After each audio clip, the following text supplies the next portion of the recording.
با درود بر شما دوستان عزیز. امروز میخوایم خورش قیمه سیب زمینی درست کنیم. غذای بسیار خوشمزه و سنتی ایرانی. مرحله اول با گوشتمون آغاز میکنیم.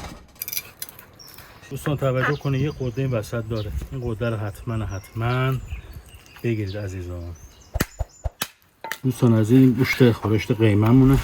تقریبا نفری 120 گرم 100 گرم بستگی داره به خودت استفاده میکنیم. خب دوستان عزیز ما گوشتمون رو خورد کردیم. الان میریم سراغ ادامه برنامه. لپمون، گوجه فرنگی، پیاز برای پیازداغ، رو لیمو عمانی و برنجمون و ادویجاتون هم که آماده است. میریم مرحله به مرحله خدمتتون عرض میکنم.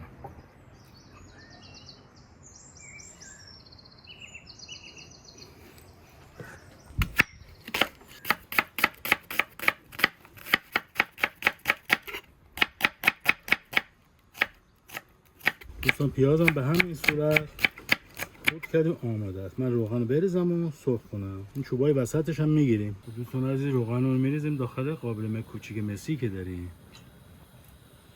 پیاز رو میریزیم. روغن جلزه ولزش که در اومد. پیاز رو میریزیم سرخ بشه.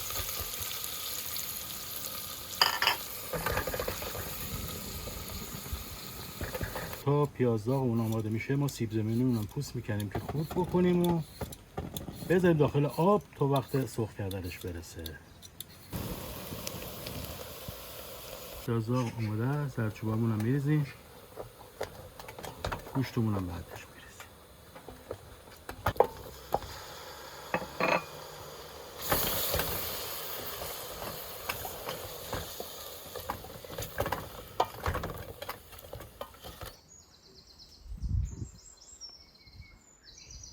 وقتشه لپه رو بریزیم.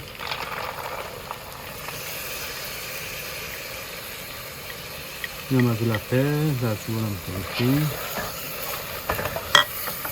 سرخش میکنیم یه مقدار. ما گوشت رو سرخ کردیم. لپه‌مون هم یه مقدار سرخ میکنیم که ربش هم بزنیم. رب هم میریزیم داخلش. یه تفت مختصری رب میخوره. میریم که آب جوشمون هم بریم. یه مقدار سرخ بشه این رب رنگش عوض میشه، خوش رنگ میشه.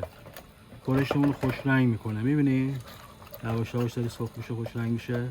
لپه‌مون هم سرخ شده. خب دوستان ببینید چقدر خوش رنگ شد خورشتمون. آب جوشیده آماده. ببینید جلزه ولزش هم در اومد. دوستان آب خورشتمون هم ریختیم. الان جوش هم اومده. زیرشو کم میکنیم. به مدت 2 ساعت میذاریم گوشتمون بپزه. بعد لیمو عمانی و گوجه فرنگی رو اضافه میکنیم داخلش.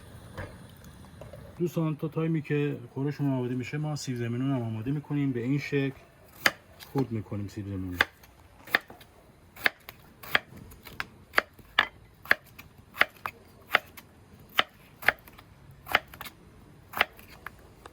امیدوارم با دیدن این ویدیو ما رو حمایت کنید. خب دوستان عزیز الان خورشتمون 2 ساعته که داره میجوشه.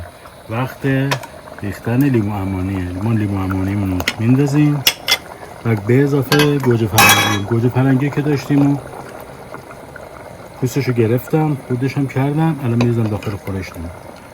یه همش هم میزنم. چقدر عالی. بعد فلفل و نمکش هم دوستان میزنم. ادویجات و غیر از دارچینشون. غیر از دارچین فلفلش هم میزنم. میریم سیب زمینیمون رو سرخ کنیم. زعفرون رو میذاریم، روغن هم میریزیم. بله.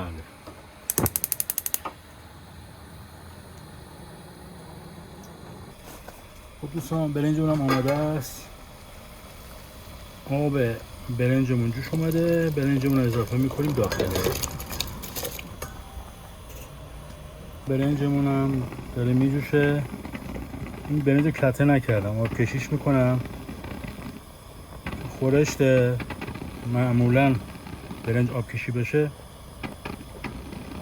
چهره زیباتری داره. سیب زمینی هم یواش یواش میریزیم سرخ بشه. الان یه وقتشه برنج رو در بیارم. قشنگ قد کشیده، ری کرده، تقریبا هم مغزش هم یه مقدار باز شده. الان روغن تایی دیگه اونم میریزیم، اونم میذاریم برنجمون زیاد هدر نه. روغن میریزیم و برنجمون رو دم میکنیم.